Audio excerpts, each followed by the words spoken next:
Hola, ¿cómo están amigos de Auditando y Controlando? Me da gusto saludarlos y gracias por estar nuevamente por aquí con nosotros. El día de hoy traemos un tema interesante como todos los que vemos aquí en el podcast y tenemos un invitado muy especial que aparte de ser una persona, un profesionista que conozco y que aprecio bastante por todo lo que ha hecho, es un buen amigo. Jorge, ¿cómo estás? Jorge Pedraza. Todo muy bien, muchas gracias Héctor, muchas gracias por la invitación y pues aquí estamos tratando de ver todo esto de la industria alimentaria. Sí, mira, les platico un poquito.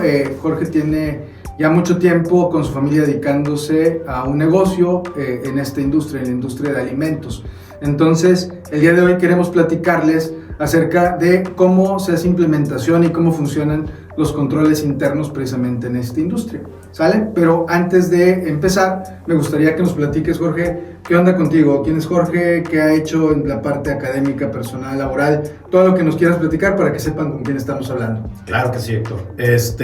Bueno, Jorge Pedraza, yo estoy trabajando ahorita en nuestra empresa familiar, se llama Distribuidora de Productos Deshidratados. Tiene ya más de 30 años en el mercado. La inició mi padre. Lógicamente inicia con una mano atrás, otra adelante, buscando la manera de sacar ahora sí que el chivo para la familia, ¿no? Ha sido muy interesante ver el crecimiento, cómo inicia mi papá, sin una institucionalización, sin realmente pues algo muy sencillo, y cómo lo fue transformando él.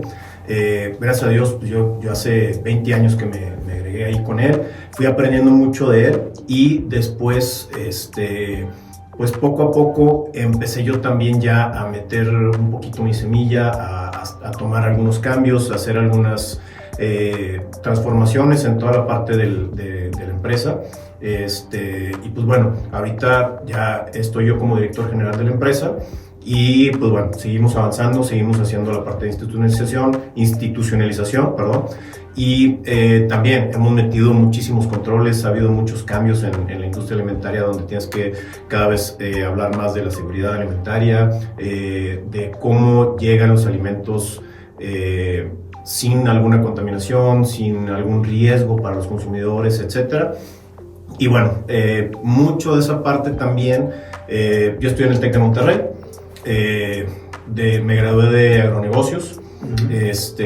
Me sirvió mucho esa parte. Lógicamente ya sabía desde que estaba en prepa que iba a trabajar en el negocio familiar y no había muchas opciones, y me fui directito a estudiar agronegocios, ¿no? Que era la parte que nos hacía fuerte a nosotros. Después de acabar mi carrera, estuve trabajando igual en la empresa y sentí que me hacía falta algo más, ¿no? Donde decía, bueno, para seguir haciendo crecer el negocio y para llegar a algo mejor, necesito estudiar una maestría.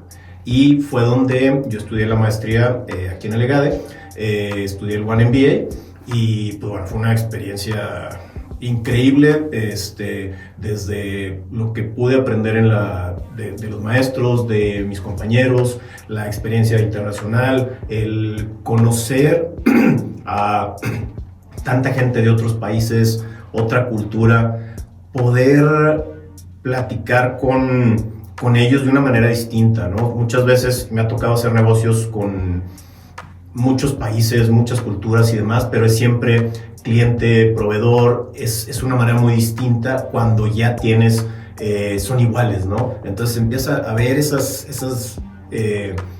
no sé, diferencias culturales que hay, cómo las tienes que manejar y cómo es toda esa parte y súper interesante, ¿no? Qué padre. Pero aquí estamos. Muy bien, qué padre.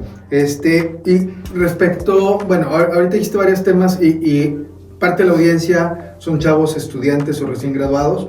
Lo que nos comentas creo que es de gran valor porque muchas veces pasa que tú entras a la universidad queriendo estudiar una carrera donde crees que es lo que quieres en ese momento y de repente te puedes seguir por ese camino o de repente te vas hacia otro lado, ¿no? Claro. El complemento de la parte del posgrado obviamente es muy importante y en tu caso seleccionaste un programa que te sirviera para precisamente poder hacer actividades que ya tenías tú en el radar que iban a ser tu responsabilidad. Entonces es importante que cuando busquemos qué vamos a seguir estudiando, pues que seleccionemos muy bien cuáles son las competencias o las habilidades que queremos mejorar para que ahora sí embone perfectamente en lo que estamos haciendo. Respecto de la empresa, platícanos un poquito de la historia. Me gustaría a lo mejor en tu relato que nos vayas diciendo así como que 2 o 3 hitos importantes que ya luego podemos profundizar en las preguntas más adelante. Claro. Bueno, la empresa, como te platico, la inició mi padre. Él realmente tenía una idea. Empezó otro negocio con mi abuelo y demás. Vendían frutas y verduras, no vendían lo que realmente vendemos ahorita, que son productos hidratados. Y se les complicaba mucho, no tenían, para empezar en aquellos momentos no había toda la parte de cadenas de frío, toda la parte de conservación, de alargar la vida de anaquel, etcétera. Entonces, pues, te imaginas en ese tiempo decir, bueno, si no hay nada de eso y tenemos que vender muy rápido, pues era muy complicado poder sacar a flote ese tipo de negocio. Y lo que veía mi papá era que en los chiles secos, en las semillas, en frutos secos y demás, para él no era tan complicado. Digo, ya después empiezas a ver y pues, también tiene su ciencia, su complicación y demás, ¿no? Ahí ellos deciden cambiarse a los secos y empiezan a enfocarse 100% en los secos. Empiezan mi padre y mi abuelo. Después, como todo, hicieron crecer el negocio, lograron buenas negociaciones, tenían que ir al campo, tenían que salir mucho de la ciudad para poder buscar precios, etcétera y demás. Y llega el momento donde, como muchas empresas familiares, que es algo súper importante, que no logran superar la siguiente generación, ¿no? Hubo ahí un quiebre, entró mi tío, no se ponen de acuerdo mi padre y mi tío en algunas cosas, mi padre decide separarse y él empieza con lo que es DPD, ¿no? Aquí igual empieza de cero, empieza en el mercado de abastos y pues poco a poco empieza a crecer. Y algo yo creo que nos da ahí cierto empuje fue que empezamos de ser simplemente comercializadores a empezar a deshidratar, por ejemplo, empezamos a integrar la cadena hacia atrás, ¿no? Donde incluso llegamos a ser agricultores. Eso creo que fueron partes bien interesantes, un aprendizaje increíble. Y dices, bueno, ¿hasta dónde es bueno integrarme hacia atrás, no? En nuestro caso fue, ¿sabes qué? Sí nos pudimos integrar y podemos tener la deshidratadora, podemos tener la parte de la limpieza, de armar una nave, de tener personal, manejarlos, etcétera. Creo que eso fue algo muy importante. Y, por ejemplo, también empezamos a procesar, y esto fue de casualidad, donde mi padre vendía pastas para frituras y le compraba a otras personas, le vendía la pasta a freidores chiquitos, él les compraba el producto frito y lo revendía, ¿no? Era una manera de hacer negocio, ¿no? Y eran productos que te pedían. Pero estos freidores normalmente le quedaban mal, no le surtían, entonces dice mi papá, bueno, ¿sabes qué? Pues vamos a empezar a freír. Y empiezan a freír y es donde dicen, bueno, sin mucho conocimiento de cómo armar una freidora, ni buenas prácticas, ni muchas cosas, pues arman la freidora, empiezan también a freír cacahuate, empiezan a hacer muchas cosas. Y algo que yo creo que también marcó mucho la diferencia fue cuando empezamos a buscar las certificaciones. Todas las certificaciones que en tema de seguridad alimentaria son súper importantes. Tuvimos que hacer una transformación completa de la nave. En esa parte me ayudó muchísimo la carrera, que fue cuando yo empiezo a decirle, oye, ¿sabes qué? Es que esto tiene que ser así, tienes que tener paredes lavables, tienes que tener todo un sistema de inocuidad para poder romper la parte de estar en un nicho de mercado muy básico a poder decir, bueno, vamos a empezar a tirarle a nichos de mercado más interesantes, ¿no? Otro de los puntos importantes fue que empezamos con importaciones, que también aquí sí estuvo muy, muy interesante porque teníamos una persona que más o menos conocía el tema de las importaciones y él era un comprador, estaba haciendo las importaciones y demás.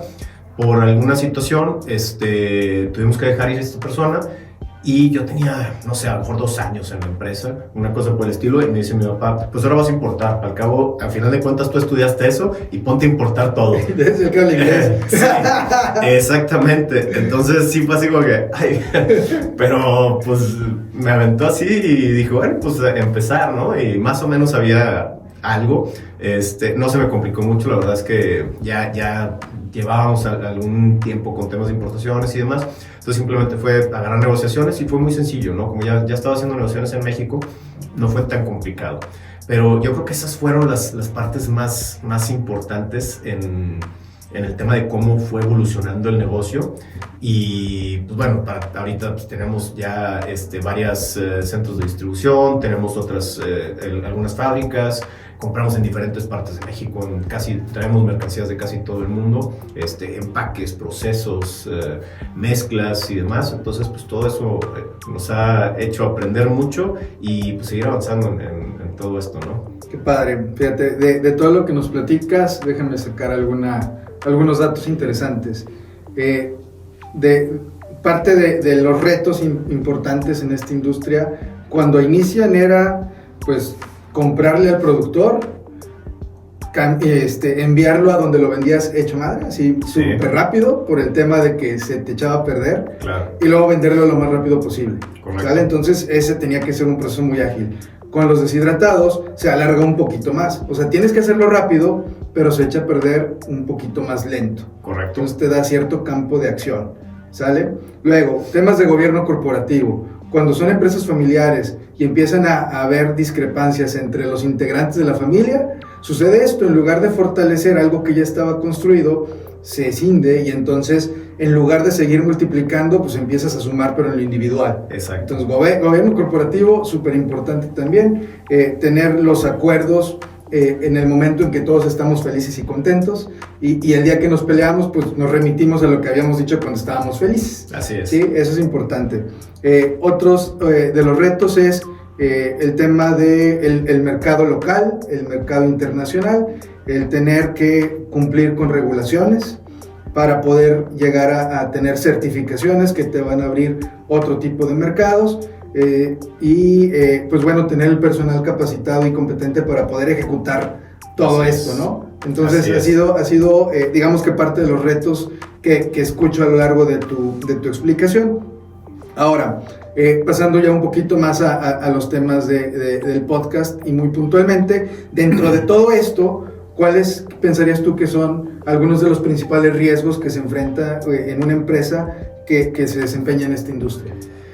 Yo creo que el principal riesgo en el tema de alimentos es el tema de que siempre puede haber alguna contaminación en algún proceso de la etapa donde estás procesando o produciendo. Siempre hay algún tipo de riesgo donde puedes encontrarte alguna bacteria, algún contaminante que te haga que pueda provocar algún daño al consumidor final, ¿no? En México tenemos unos estómagos de piedra, ¿no? Pero bueno, normalmente eso no tiene por qué ser el estándar, ¿no? Uh-huh. Nosotros tenemos que buscar siempre estar mejores y, como dices, para poder llegar a otros mercados, a otros nichos y que el consumidor se sienta seguro cuando está consumiendo tus alimentos, tienes que cuidar toda esa parte, todo tu proceso donde ves cuáles son tus puntos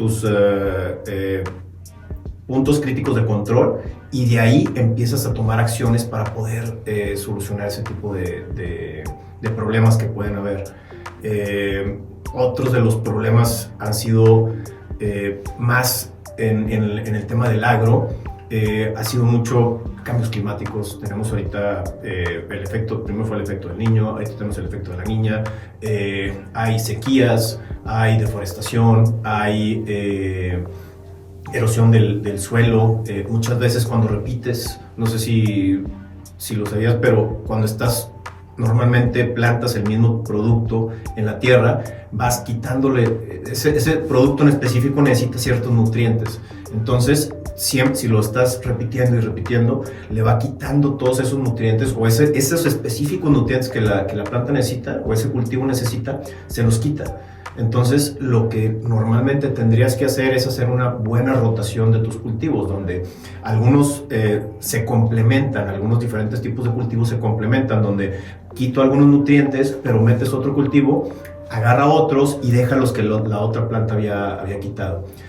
Cuando no se hace, porque muchas veces tiene mejor precio, los agricultores dicen, bueno, pues tiene mejor precio, es más rentable. Es más rentable y no tengo N cantidad de tierras para poder hacer mi rotación, que es algo también muy común que sucede en México, donde pues, el agricultor tiene pequeñas áreas para sembrar y no puede estar cambiando tan seguido sus cultivos. Entonces empiezan a cansar la tierra y cada vez es más complicado poder sacar la misma cantidad, la misma calidad de los productos.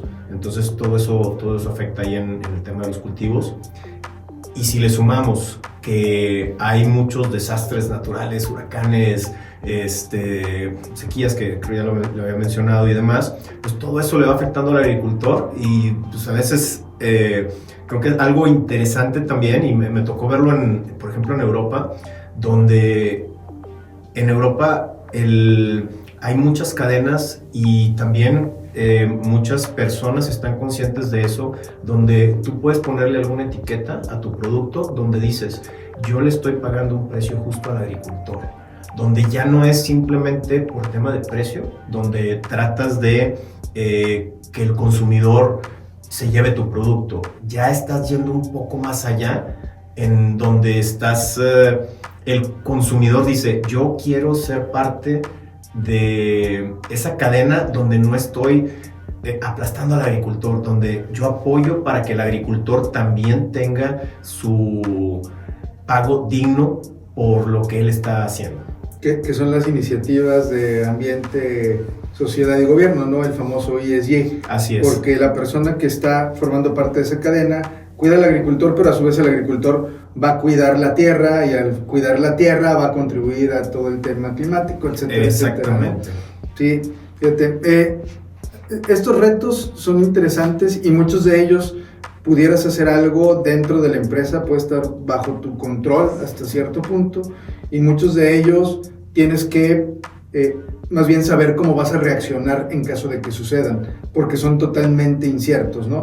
El tema de la iniciativa de ESG sí es muy fácil de ir etiquetando a lo largo de todos los procesos que haces sin que realmente te cueste algo más. Claro. Entonces es poder hacer un buen análisis y una buena identificación de todos esos temas a nivel riesgo, como ahorita nos lo mencionabas, y a nivel qué estoy haciendo yo para que ese riesgo no se materialice y más allá, ya en un punto deseable es para que esto mejor contribuya en lugar de deteriorar todo lo que forma parte de la cadena. Entonces, digamos que de estos temas que nos has mencionado, ¿cuáles serían algunos de los controles que normalmente ustedes manejan para poder administrar de mejor forma el cómo fluye la operación y los resultados de la compañía? Sí, hay diferentes certificaciones, ¿no?, que puedes obtener para la industria alimentaria. Nosotros estamos certificados en SQF, significa Safe and Quality Foods. Aquí lo que está buscando este programa es buscar que tengamos alimentos nutritivos, que estén de buena calidad y que sean seguros para el consumidor, ¿no? Uh-huh. Yo creo que la parte, todos los 3 puntos son súper importantes, pero algo en donde realmente nos enfocamos mucho porque es donde sucede un riesgo hacia el consumidor, es en la parte de que el alimento sea seguro. Te digo, hay una anécdota, por ejemplo, que me platicaba un compañero de la industria. Él estaba en la industria de los quesos y en algún momento un lote completo salió contaminado con Escherichia coli y tenían un buen plan de control, ¿no? Pudieron hacer la identificación de los lotes, saber qué lote era el que estaba contaminado de acuerdo a la etiqueta donde estaba el producto final, etcétera. Pero luego tuvieron que analizar y hacer hacer un análisis causa-raíz de por qué, si se supone que todos nuestros procesos están muy automatizados, por qué llegó a contaminarse ese lote, ¿no? Tenían cámaras, empezaron a hacer un análisis, vieron cámaras, hicieron toda una investigación súper robusta, y al final de cuentas fue que una persona tenía una bola de queso, se le cayó y la aventó al lote. O sea, ahí es donde dices tú, bueno, ¿cuál es el riesgo? Y incluyendo la parte de la automatización, ¿cómo puedes evitar todos esos riesgos? Normalmente donde interactúan las personas, hay un riesgo mayor, ¿no? Porque al final de cuentas las personas pueden, se cansan, se distraen, pueden, no sé, alguna preocupación, algo puede suceder en esa parte donde están manipulando el alimento, donde ahí siempre existe un riesgo. Entre menos manipulación humana haya, donde sea más automatizado, más lineal el proceso, menos riesgo hay de que suceda alguna situación, ¿no? Claro, y ahí es donde es muy importante lo que se le llama hazard, ¿no? Hazard analysis en control points, más o menos es el concepto, ¿no? Puntos críticos de control. Aquí es donde nosotros como empresa tenemos que hacer el análisis de decir dónde pudiera suceder algún riesgo en toda la línea de producción y cómo vamos a mitigar ese riesgo. Estábamos hablando ahorita de máquinas, pueden pasar por todas las máquinas, pero puede haber algún tornillo que se caiga y que vaya en el producto. Para eso se tienen que meter detectores de metales. Aparte, se hacen revisiones con el personal de mantenimiento, se tienen que tener programadas para poder hacer una revisión constante para que marquemos, tiene todas las piezas, no ha habido ningún desperfecto en la máquina. Tenemos que tener controles de temperaturas. Si estamos procesando algún producto, sabemos que la mayoría de lo que nos puede hacer daño, de las bacterias y demás, mueren a cierta temperatura. Entonces tenemos que tener un control donde pasemos por esa temperatura, donde hagamos una correcta sanitización de los productos. En el caso de los alérgenos, ha sido un tema porque cada vez habemos más personas que tenemos alguna alergia a algún alimento. Entonces, era algo que normalmente hace algunos años no lo tomaban tan en cuenta. Si decían, bueno, es que tiene trazos de cacahuate o tiene de alguna nuez o cosas por el estilo, no le daban tanta importancia, incluso los restaurantes no le daban tanta importancia. Y ha habido casos donde hay gente que es muy, muy alérgica y ellos piden que no tenga ese tipo de productos, pero al haber una contaminación cruzada, ni siquiera tiene que tener una cantidad muy grande de ese producto, simplemente con que exista algún pasado por el lugar, o haber pasado por el lugar, es un problema. Restaurantes y demás tienen que tener mucho cuidado con eso, y nosotros que estamos procesando todo ese tipo de productos también tenemos que tener mucho cuidado con esa parte. Tenemos que hacer barridos donde garanticemos que después de una limpieza profunda de las mesas, de los equipos, etcétera, tenemos nuestra manera de analizar que no haya quedado ningún trazo de algún alérgeno. Y de todas maneras tenemos que declararlo. Eso es algo bien importante en la parte de cómo vamos analizando, ¿no?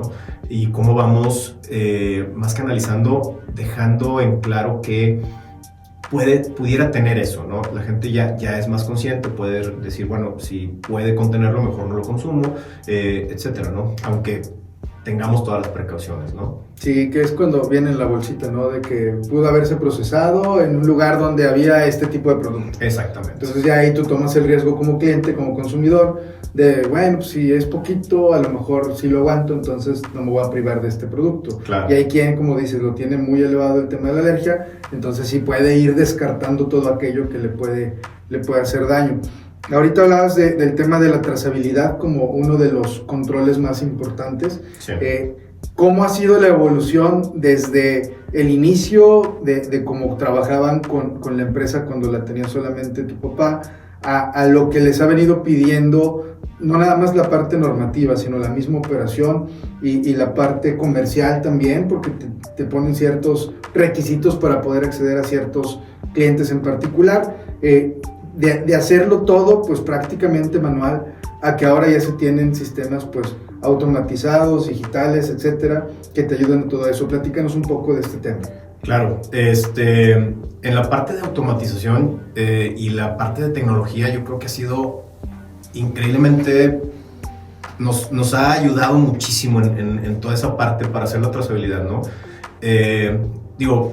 Para empezar, algo que no había mencionado, pero bien importante, nosotros tenemos que generar nuestros ejercicios de trazabilidad, donde simplemente, y eso es probar y estresar el sistema, ¿no? Donde dices, bueno, si no ha sucedido nada, pero vamos a hacer un ejercicio de trazabilidad donde tenemos que probar que sabemos exactamente dónde está el lote, y aunque no hagamos el recall per se, pero se tiene que hacer todo el proceso y llegar hasta el punto donde, ok, íbamos a hacer el recall, pero hasta aquí llegamos, no se hace nada. Tiene que ser de una manera increíblemente rápida, no es decir, bueno, vamos a tardar varios días en hacer esto, tiene que quedar en algunas horas. Entonces, todo eso, y claro que ahí influye mucho la tecnología, el poder tener los lotes, el poder tener las maquinarias, el poder tener los sistemas que llevan el control de esos lotes. Sabemos exactamente quiénes estuvieron trabajando en esa línea, en qué horario se hizo, todo eso, y es un poquito del Internet de las cosas, ¿no? Donde la máquina ya no, antes tenías que llenar todo a papel y lo que te decía es, podía haber un error. En este caso, si la máquina está mandando toda esa información de decir, estoy procesando, por ejemplo, cacahuate salado, la máquina está mandando toda la información directamente, donde dice cuántas horas estuvo procesando, cuánto tiempo estuvo detenida la máquina, cuándo se hizo el cambio de bobina, o de roce, o de no sé. Entonces toda esa información la tienes inmediato y sin errores en otro sistema, donde eso te da una manera mucho más fácil de poder hacer una trazabilidad correcta de todo. Temperaturas, puedes tener, si anteriormente tenías que tener una persona con un termómetro midiendo la temperatura de los diferentes procesos para saber garantizar que el producto estaba a la temperatura correcta y demás, ahora las máquinas te dicen exactamente cuándo hubo variación de temperatura, por qué la hubo, si todo fue constante, todo estuvo correcto, te señalan también temas de mantenimientos preventivos, cuando le toca que se le haga esos mantenimientos preventivos a las máquinas. Ellos, como si tuvieran la parte de inteligencia, ¿no? Dicen, ellos están exigiendo que les haga su mantenimiento para poder seguir funcionando correctamente. Entonces, toda esa parte de la tecnología, las partes donde ya las personas tienen que involucrarse muy poco en la parte del proceso, es súper interesante. Y también es una parte súper importante donde no solamente son controles para, donde dicen, mucha gente dice, no, es que solamente me están creando controles, solamente me están haciendo que tenga más documentación y demás. También lo tenemos que ver donde nos ayudan a ser mucho más productivos. Al momento de tener esa tecnología, tenemos que buscar ser mucho más productivos. Yo me acuerdo que fui a una fábrica, en algún momento procesaban papas a la francesa, y era increíble cómo procesaban tanta papa y solamente había una persona al inicio de la línea y una persona al final. Wow. Era increíble cómo llegaba el camión, se descargaba todo, ni siquiera todo venía a granel, bajaba todo simplemente se levantaba la plataforma. Ni en costales, o sea, nada más hacían la caja del camión. Se levantaba la caja del tractor, se vaciaba todo, ya estaba, y empezaba el proceso de lavado, el proceso de pelado, el proceso de cocción, el proceso de corte, el proceso de selección, porque muchas veces existen ahorita unas máquinas increíbles donde pueden ver que el más mínimo defecto en nada de tiempo y cómo van expulsando todos esos defectos para que tú tengas al final de cuentas todo ese alimento lo más bonito que se puede sin ningún defecto posible, ¿no? Entonces sí, es súper importante. La tecnología es la única manera de poder ser más productivo, ¿no? O sea, más gente, más tecnología, es la manera de ser y pues, te haces más productivo, ¿no? Sí, y ese es digamos que hacia donde todos tú y tus competidores quisieran llegar, ¿no? A ese nivel de utilización de maquinaria, de software, no sé, de visores ópticos o de todo ese tema para poder disminuir el riesgo de error humano, ¿sale? Que te dediques más bien a ver temas de configuración, temas de mantenimiento, etc. Ahora, normalmente, y sobre todo aquí en México, ese nivel de inversión para poder tener todo automatizado, pues se va haciendo de forma muy paulatina. Sí. Una parte esencial también es el tema de cómo manejas la capacitación de tus empleados. Y eso creo que es uno de los retos también principales, ¿no? Tener a las personas adecuadas con la preparación que se necesita y contentos para que no se vayan. Entonces, a ver, de ese tema platícanos un poco. Bueno, claro, la parte de ahorita hablamos que qué bonito sería que todo fuera súper automático y demás, pero también la capacitación es súper importante. Nosotros tenemos que, para prepararnos para poder estar certificados, todo nuestro personal tiene que saber los conceptos básicos de buenas prácticas de manufactura, lo que es HACCP, tienen que saber cuáles son los riesgos existentes que puede haber en todo el proceso de producción. Y todo eso solamente se logra haciendo capacitaciones constantes. Nosotros tenemos que tener un programa de capacitación constante donde nuestro equipo de calidad y asesores externos están dando la capacitación a nuestro personal varias veces al año. Y cuando tenemos una auditoría, existen dos, ¿no? Existe la auditoría que es la formal, donde viene ya un auditor externo para decir, ok, sí te puedo certificar en SQF en el caso de nosotros, y existen auditorías internas, donde nuestro equipo de calidad se prepara, hace una auditoría sorpresa, llega con los empleados. Y es algo bien importante, ¿no? O sea, ahí es la importancia de la capacitación y qué tanta importancia le dan los auditores a esa parte, ¿no? Porque al final de cuentas las personas son las que van a garantizar que todo esté seguro para el consumidor, ¿no? Llega el auditor y le pregunta directamente a las personas, oye, ¿sabes qué es una buenas prácticas de manufactura? ¿Sabes qué es HACCP? ¿Sabes qué es? Etcétera. Entonces ellos tienen que contestar correctamente y ahí nosotros aseguramos que ellos realmente conocen todos esos conceptos y que los van a buscar aplicarlos en la práctica, ¿no? En el proceso en las líneas. Sí, en principio es importante que lo conozcan, pero lo más relevante es que sí los estén haciendo. Que, como bien decías hace rato, no se trata de ponerles más actividades, nada más por ponerles, o que llenen más reportes, nada más por llenarlos, sino más bien lograr esa conciencia en los empleados, en los colaboradores, de que simplemente haz lo que te toca hacer bien a la primera y déjalo documentado. Si tú haces eso, no te vamos a pedir nada más, porque ya nos estás dando los elementos para que el siguiente eslabón de la cadena, que sería alguien que viene y te revisa, te supervisa, pues ni te voltea a ver, nada más vea lo que tú escribiste, lo que tú reportaste y listo. Gran parte de esos reportes ya están saliendo en las máquinas, pero todavía van a haber algunos que la gente tiene que ir llenando, tiene que acostumbrarse a ejecutarlos. Y algo bien interesante lo que dices es de esos reportes. Muchas veces decía la gente, cuando platicaba con ellos antes de las certificaciones y demás, bueno, hiciste esto, hiciste la limpieza programada, hiciste la revisión. Dice, sí lo hice. Y le decía, bueno, ¿y dónde está el reporte? Dice, no, confía en mí, yo sí lo hice. Y es donde tratabas, y esa era una parte importante donde yo le decía, bueno, es que vamos a hacer una certificación.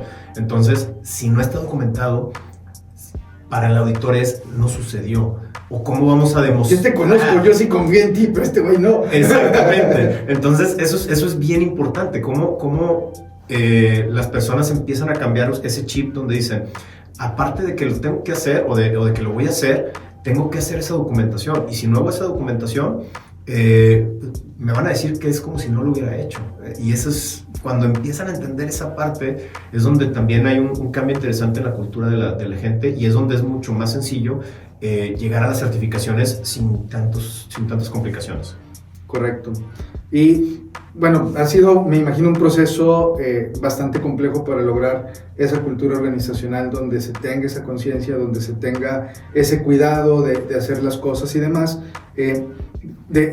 Ya todo esto integrado, digamos que la parte de identificación de riesgos, de implementación de controles, de capacitación, de cultura organizacional, ¿de qué manera has logrado llevar todo eso precisamente hacia las iniciativas de ESG?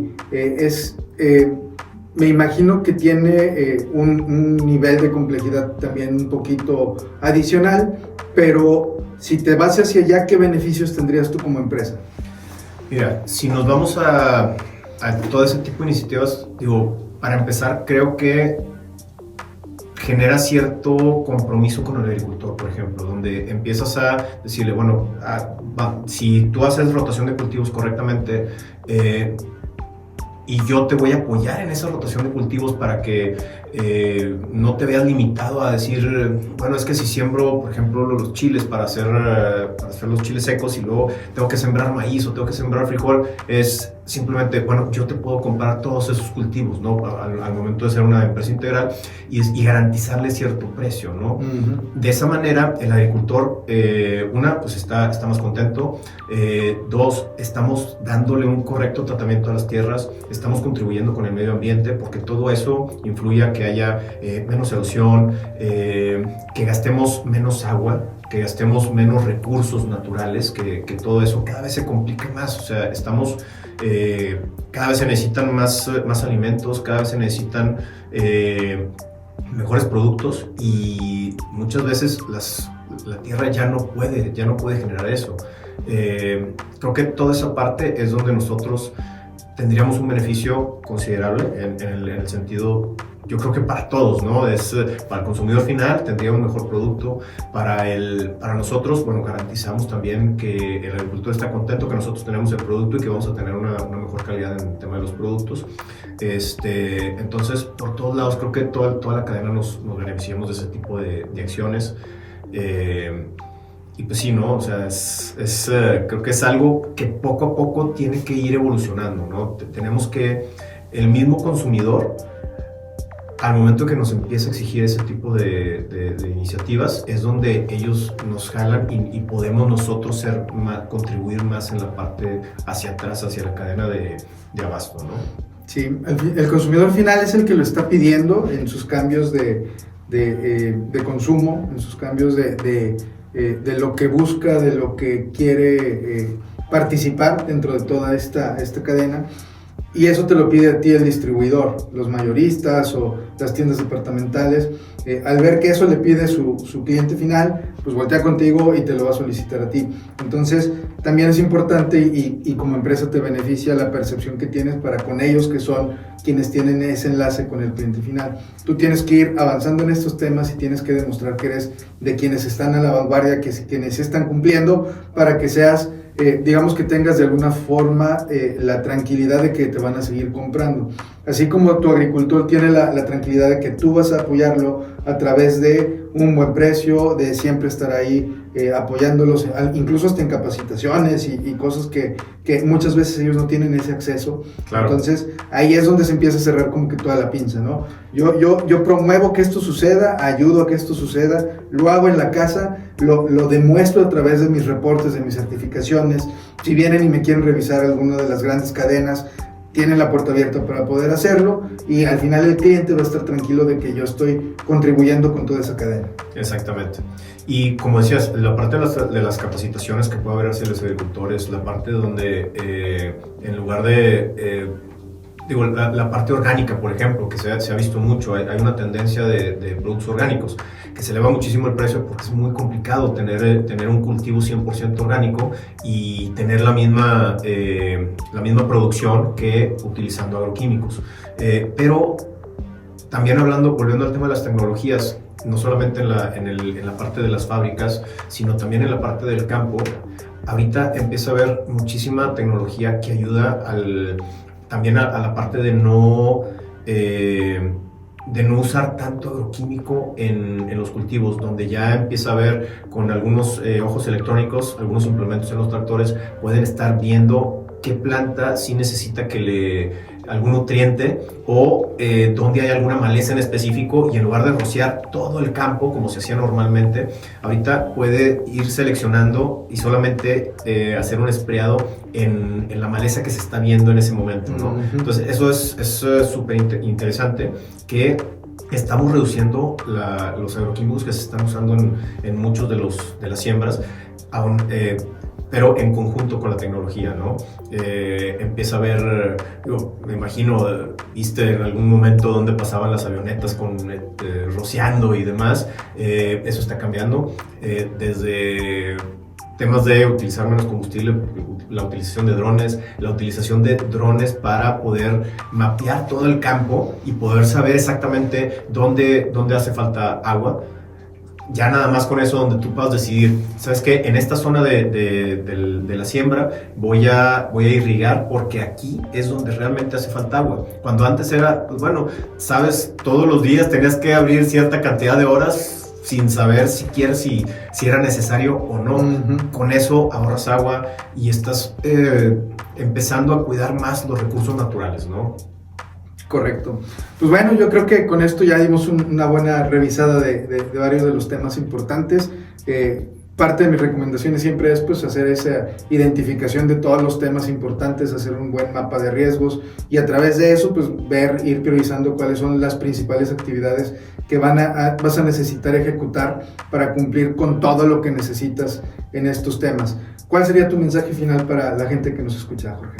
Bueno, yo creo que algo bien importante es que sepan que se está haciendo mucho para que el producto que consumen llegue de una manera, de una calidad muy buena, que sepan que está seguro el producto que van a consumir, y pues es algo que muchas veces ellos no ven, ¿no? O sea, simplemente ven el producto que ya está en el súper o que está en el restaurante y demás.